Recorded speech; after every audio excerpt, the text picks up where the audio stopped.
Welcome back to the channel, everyone. Today we have another YouTube interview, and this is a great one for me because when I started doing the Amazon Influencer Program back about a year ago, there weren't a lot of good channels that talked about the Amazon Influencer Program. So I watched every video that ever came out, and there were other people who were doing the same thing, and a few people actually started creating videos regularly to serve Amazon influencers. There's only a couple people who have done that consistently for time, and Adam is one of them. So Adam, I'm thrilled to have you on today to talk about that channel, but we're going to talk about a few other things as well. To get us rolling, just tell us about who you are and a little bit of your background story and how you got into this. I mean, you tell it on your channel. Give us the short version. Sure. Well, like you said, my name's Adam. I run a channel among many channels that probably most people don't know about, and gratefully so, because they're embarrassing. I run a channel called Can I. It originally was going to be a project where I was going to figure out things that I wanted to do with my life post quitting my corporate job. So can I do this? Can I do that? Can I get a six-pack abs? Can I build a business from home? Can I build an off-grid cabin? And just journey that I was going to take after quitting a corporate job. And I wanted to just document it partially for myself so that I could just watch it back years later and say, oh, wow, that's cool. This is where I was at. That's where my head was at. That's what I was thinking, the first month when I quit my job, or this is what I did 6 months after, or 6 years, maybe, if this thing is still going. It'll just be kind of this time capsule of where I was at through this whole process. But maybe even a little bit more than that, I just like making stuff.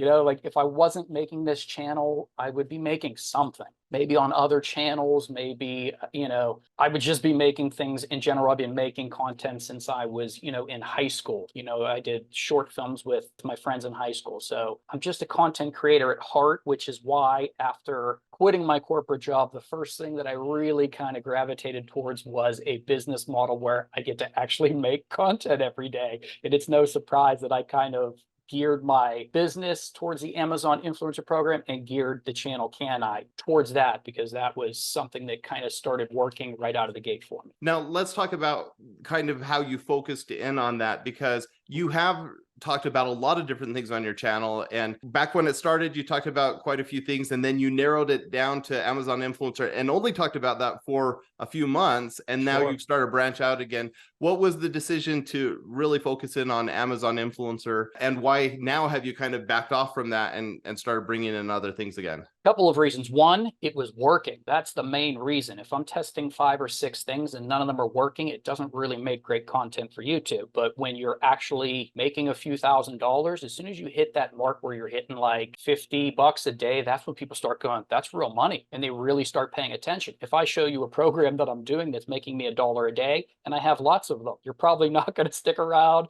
You're probably not going to be interested in trying to do it. Like my YouTube channel, where I'm posting a lot of my review videos, I do them for the influencer program, post them on YouTube. I make about $100 a month. No one is impressed with $100 a month. And the amount of work that goes into those types of businesses is really difficult. So it's hard to gear your channel towards things that people are probably not going to get excited about. And in a sea of people online teaching you how to make $10 million a day with 1 minute worth of work, it's really hard to kind of get a hold of people's attention if you're boasting that, by working 8 hours a day, you can make an extra $5 a day. Because nobody really gravitates towards that. So I picked the thing, obviously, that was working. I got more comments and more subscribers when I did things through the Amazon Influencer Program on my channel. So you just kind of start gearing towards what works. And it was kind of a minor obsession too. I'm the type of person, I'm kind of a butterfly chaser, or shiny object syndrome. And that was just one of the things that just kind of caught my attention. And then nothing else exists in my world for probably 3 or 4 months when I get on, a trail like that. So Right. for those 3 or 4 months, nothing existed other than the Amazon Influencer Program. And that's pretty much all I talked about, especially on this channel. But like you said, there are lots of other things that I would like to explore. I don't like putting all my eggs in one basket. So I do want to find some other things that are working that I can also talk about on the channel eventually. But when I do kind of hint at those things, those videos are 10 out of 10s on my dashboard. They just don't do well. People just don't subscribe from those. People don't, comment on them. So it's frustrating. I would love to do more things and expand this a little bit, but it's difficult when you're kind of chasing, I guess, what works. So that's Yeah. kind of why I've been sticking to that. Now, I think that's interesting because the Amazon influencer program is a real micro niche. I mean, it's not like your channel is huge, it's a few thousand. And that's honestly the biggest channel there is for Amazon influencer. And so it's a really small niche. Obviously, no real viral videos yet. And as you branch out into these things, I'm sure the hope is something will pop off, because when you talk about business generally or all these different little things, it adds up. And at some point, you're going to hit that hockey stick, I'm sure. One thing that makes your channel really unique, and I suspect this is the reason why it is the biggest channel for the Amazon Influencer Program, is you actually put time and effort into each of your videos. I mean, you're doing a lot of editing. There's some entertainment value. You do a lot of transitions, bring in popular media and stuff. Is that a style that you had developed prior to that channel, or did it come along as you built? No, I have other channels, like I said, where that is kind of a cliche thing. I always just thought that was funny, jumping away to a meme, as the kids call it, I guess. Especially like movie quotes. And one of my channels that I still kind of dabble with is about horror movies and about horror movie prosthetics. And I like to make horror short films with my friends. And I have a whole channel dedicated to that whole world. And chopping away to a movie quote works very well in a movie type video or a movie type channel. So I'm talking about horror movies and then jumping in and out of the actual scenes. I always just think it's funny. I always think it's funny to end on a really hard meme note for some reason. I just think those things are fun. And I try my best to balance, I guess, what is fun for me and what I think might appease the YouTube gods or the algorithm and might actually be educational and entertaining. Like I really struggle with this, honestly, because if I made it just for me, it would probably be a lot more chaotic and crazy and weird, because that's just the fun editing stuff to do. Right. But then the message can be lost. So I'm really trying to skirt the line. And in my goofy head, what I believe I'm doing is I'm the talking head on these videos. And when I jump away, that's the audience. That's the trolls in the audience. That's what people are actually thinking. If I say, I have a course coming up, well, what are the trolls going to say? They're going to say, oh, it's probably a scam, right? So as soon as I hear that troll in my head, I beat them to it. Like, I don't want that comment to come. I want to find a meme online that is going to interject what that person is thinking. And they're going to be like, oh, man, he beat me to it, So I'm like taking control of the trolls, or it's kind of this battle of me versus the viewers watching. So that's in my mind what I'm trying to do. I don't know if that's coming across perfectly. It probably just looks juvenile, sophomoric, but that's kind of the intention behind it, believe it or not. Yeah, well, it's certainly getting an audience. And I think it's cool because obviously I really enjoy that. And that's part of the reason I watch the videos. But I think a lot of your audience, there are two things that you're bringing. You're bringing kind of that entertainment value, the edutainment. And then on the other side, you're digging into real analytics. You're showing your actual data, and you do your fun math and things like that too. I think people really love seeing your spreadsheets and being like, here's what's happening and this is why it's happening. Now, I'm guessing you have a lot of other spreadsheets that you're not showing, and you're digging into the data. How much time is that taking for you? So before you even make a video, like how much time do you spend analyzing data and thinking through these trends and stuff like that? It is all over the map, honestly.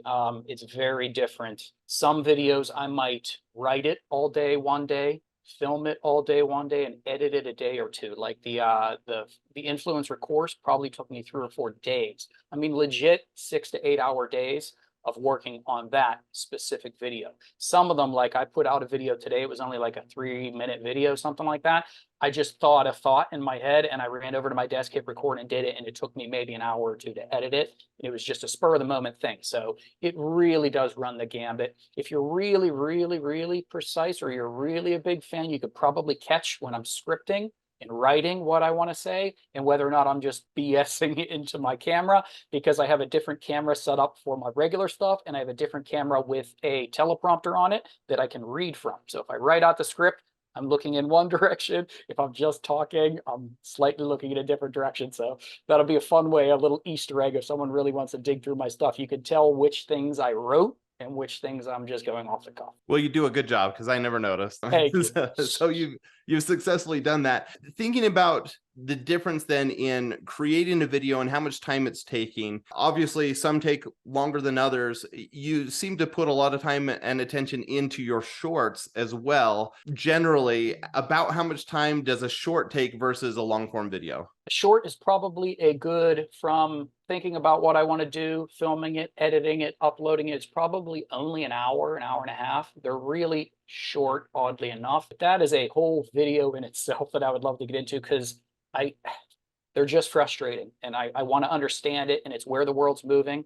You know, TikTok's not going away. Shorts aren't going away. Instagram Reels aren't going away. Short form content has its place, and I really want to figure it out. So I keep trying, and I keep trying to figure out ways to make that work. That's part of the reason I put at least 1 or 2 up a week. There are also some more selfish reasons. Like on Fridays, I tend to put a lot of shorts. I put a short up every Friday, and it's more selfish.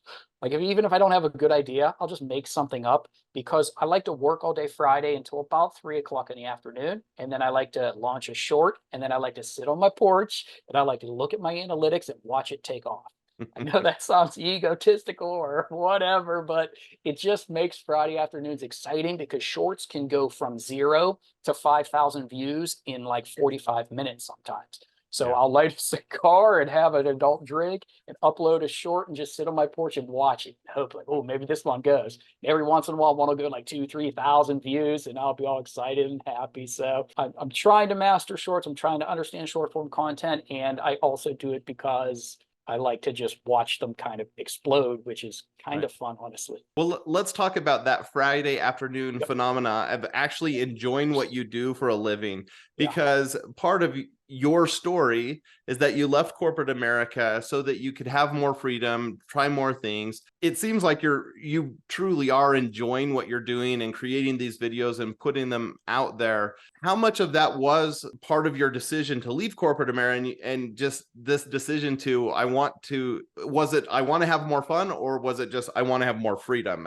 And how have you kind of balanced that? I mean, all of the above. So I was lucky enough to have a really good job that truly, I think most people would, sell their left leg for. I had a lot of freedom at my job. The bosses kind of left you alone as long as you were producing, and you were kind of free to do whatever you wanted. My job was to bring in affiliates. So I've been doing affiliate marketing in some sense for 15 years now, something like that. So my job was to make partnerships, and we did affiliate marketing on a corporate level, which isn't like finding an individual to come send traffic to your stuff. It's like finding companies and huge websites with tens of thousands of people. So it was a little bit different than what you might picture affiliate marketing being, but we had a lot of freedom. It was really great. I can't say enough nice things about it, but my bosses were very old school, and it was, you come in early, you can't be late. You come in before 8 o'clock, and you're not allowed to leave until 5 o'clock. Even though all of the money that I created was purely off of my own work. So I was purely commission based. If I didn't bring a client in, I didn't make any money. And that doesn't happen between 8 a.m. and 5 p.m. every day. There are little spurts where you're planting seeds, and there's little spurts where you're finding companies to do business with. I just hated the structure that I had to come in at 8 and I couldn't leave until 5 o'clock. My bosses came in and out whenever they wanted, and I just wanted to be able to do that. That was a big part of it. I wanted to not be bound between 8 and 5. I've always had a problem with that. I don't know why. But also, I was taking, and I'll give you some numbers. I don't want to give you too much about my old company, because they would be pretty upset if I give away anything really juicy. But I was taking only 4%. I was making a pretty large sum of money at 4%. So you can imagine what the company is making at 96%. So every single thing that I put together made that company literally millions. And I'm not saying that to puff. I just want to kind of get the idea across that all of my hard work was turning into really good money, and I was allowed to take a tiny little piece of it, and I had to sit in a cubicle for 9 hours a day in order to get that piece. So I had been thinking for years, I would love to just go do something on my own. I would love to not be bound by the 8 to 5. I feel very creative between 10 and 2 or 3. Every day between 10 and 2 or 3, I truly am at this desk, and I am working. I'm working on something. But before 10, I just don't feel like working. And after 2 or 3, it's tough for me to work. So I wanted to be able to pick my hours. I know that's cliche. I wanted to be able to start nurturing some of these ideas that I had, that when you're in a corporate setting, if your idea isn't going to make enough money for this whole corporation, I mean, our overhead was, $100,000 a month or whatever it was, just for the building we had, the employees. So if you had an idea that couldn't make $100,000 a month, that idea didn't see the light of day. Well, what about me? I could be building $100,000 a month business on my own. For me, that's outrageous money. But for a corporation, those little ideas, relatively speaking, weren't worth it. And I wanted to play with some of those little ideas. And I found the Amazon Influencer program 2 months before I quit my job. I started playing with that idea, and the first day I got approved, I made like $4 or $5. I only had like 3 videos up or something. I was like, oh shoot, I got 3 videos up and just made $5. What if I have 300? Right. And then it was kind of the straw that broke the camel's back. Honestly, I'm going to blame it on Amazon. That's why I quit.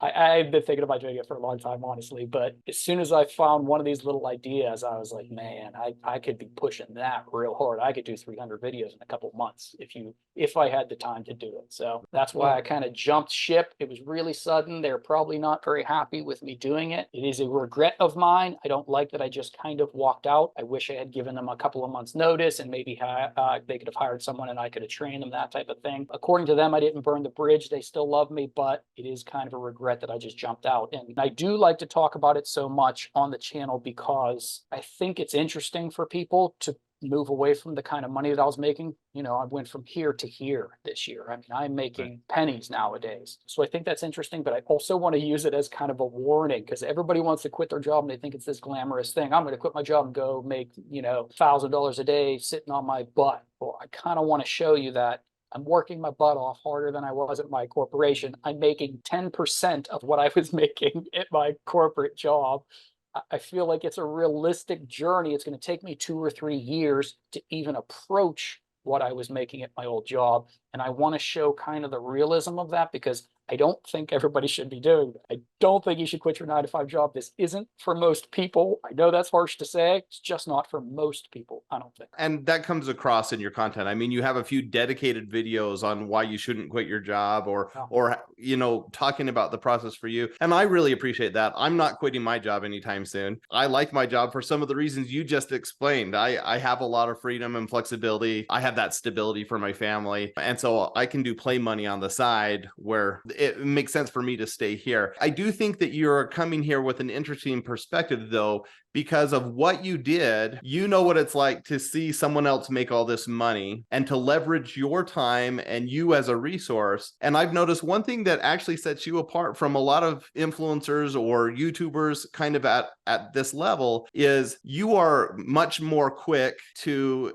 adopt different software programs, to try new things, to jump into things, where a lot of people are misers when it comes to putting money into themselves and their trainings and paying a $10 monthly fee to do this or that. You're trying everything out. And I think that's part of your background and seeing how the corporation took advantage of you. Now you're saying, I can use these other resources to fast track myself. Has that been part of your process? You've gone out and have you researched a lot of things and say, how can I speed up my time horizon on this particular project that I'm trying, or how does that factor in? Sure. And I'm going to get super cliche with you and give you some cliche sayings like, figured out 99 ways to not make a light bulb. That's one of my favorite sayings. Like, you need to fail like 100 times before you find that one thing that works, and then you scale it up. That's kind of a secret to this business, or failing forward, as many cliche things as you could think of. I try everything. I come from a testing culture. We were a performance-based company,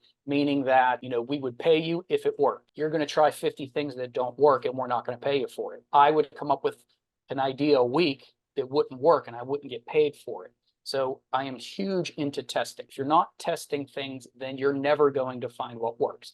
And there is a thin line between testing everything and being a butterfly chaser and not focusing. It's an art form and I'm not very good at it. I try my best, but yes, testing different softwares. I want to find what's going to work for one thing. I also want it to make my life easier. I'm willing to pay for convenience for sure. I could spend hours doing keyword research, or I could pay $10 a month for a tool that says, here's 50 niches that you could probably exploit. For me, it's worth the $10. The whole point of this is to build passive income so that the money is rolling in even when I'm not sitting at my desk.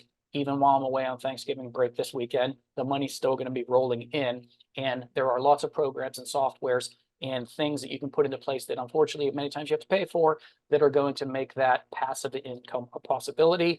And I like testing them, and people send me stuff all the time like, hey, check this out. And the geek in me is like, I do want to check that out. And if it looks cool, then I'll put it on my channel, you know? So I just think testing is huge. You need to be testing things. You need to figure out 99 ways to not make that light bulb. I think a lot of people are listening to this and thinking, what should I be trying next? What's a passive income source that would work for me? You've already experimented with a bunch. Can you just list some of your income streams, even if they're really small right now? What are some of the things you've tried out? And if people go to your channel and subscribe, what kinds of content are they going to see right now? And maybe what will they see coming up in the future? So the bulk of my money coming in right now is from the Amazon Influencer Program, which is kind of what my channel is known for. That is legitimately paying all of my bills at the moment, which is great. I'm also into dividend stocks. I love picking stocks that pay even like monthly dividends. And I don't want to get into that too much. And I really feel uncomfortable talking about that on my channel, because if you tell someone the stock that you've picked and they pick it and lose money, all of a sudden you are a financial advisor who is breaking the FTC rules, and people hate you and they're mad because you lost money. So I'm really hesitant to get into that, but I love investing. I think you should be putting a portion of every single check that ever comes to you, put it away, put some of it away at least. So I would love to get more into investing, and I do make money every single day off of my investments. YouTube channels, the YouTube channel Can I started making money this year, very small amounts, but every single day is making passive income. I have another channel that is making a few dollars a day that I'm just specifically only putting shorts on, and I'm trying to figure out how to get that shorts machine to start rolling. That's making a few dollars every single day. I test things every once in a while, you know, like find an offer, make an ad, put it on YouTube or put it on Google Ads, send traffic to it. Every once in a while, I make a little bit of money doing that. I just started a newsletter, which I put on the channel. I think a newsletter business is a legitimate way to reach people and to make money. So I'm experimenting with that. As you can see, I've been pushing that pretty hard in my last couple of videos. You can tell when I'm excited about things because I start blabbering about them on my videos. But I have tons of different little ideas like that I would love to get into, but it's really difficult to get into those things until you have enough money in it that you can say, hey, look at this, I made $50. That's enough to attract people. So merch by Amazon is kind of the next thing that I'm really going to lay into. Did the video on that recently and made 4 sales, $38 in the first month, which sounds like nothing, but when you only have 10 designs up, I believe 4 sales is a pretty hopeful start. So hopeful to see where that goes. So you're definitely going to see lots of Amazon influencer stuff on the channel. That's always going to be there. I'm always going to keep everybody updated on that kind of stuff. I'm definitely going to do more Amazon programs, especially merch by Amazon. I want to conquer that too. I want that to pay my bills, and Amazon influencer program to pay my bills. If people, you know, start watching more of the how to build the YouTube channel stuff, I might get more into that, and how to monetize YouTube channels, all the different affiliate ways you can do that, how you can monetize your newsletter businesses. I'm really into AI. I've been messing with AI like a crazy man for the past few months. So I believe I could probably be doing like, you know, chatbots for local businesses and, you know, AI videos for real estate agents and things. I think there are many businesses that I could probably be starting using AI. So I would love to dabble with all that stuff. But again, I am a sellout, a complete YouTube sellout. And if something is working on YouTube, I'm going to probably lean into that. So expect a lot more Amazon influencer program stuff in the near future. Well, it's nice for your audience that you're a sellout, because you are speaking about things that you have experience with. And even in the beginning stages, I think it's fun to watch your journey because you're documenting it and talking about the pros and the cons. And so I think there's a lot of value on your channel. I see it very similar to the Builderpreneur channel, where you're testing things out and showing your success. There's a ton of value there. So appreciate that. Also appreciate your time today. It's kind of cool to hear kind of the origin story and what you're doing. So hopefully we can look forward to a lot more content from you, and maybe we'll even chat again in the future on this channel. I would love to. This was very fun. I enjoyed this. I love talking about myself, it turns out. All right. Well, again, the channel to go to is Can I, and that's where you're going to mostly get Amazon influencer stuff, but you're going to get a little bit of everything else, which is really great. Thanks for your time today, Adam. Thanks for having me.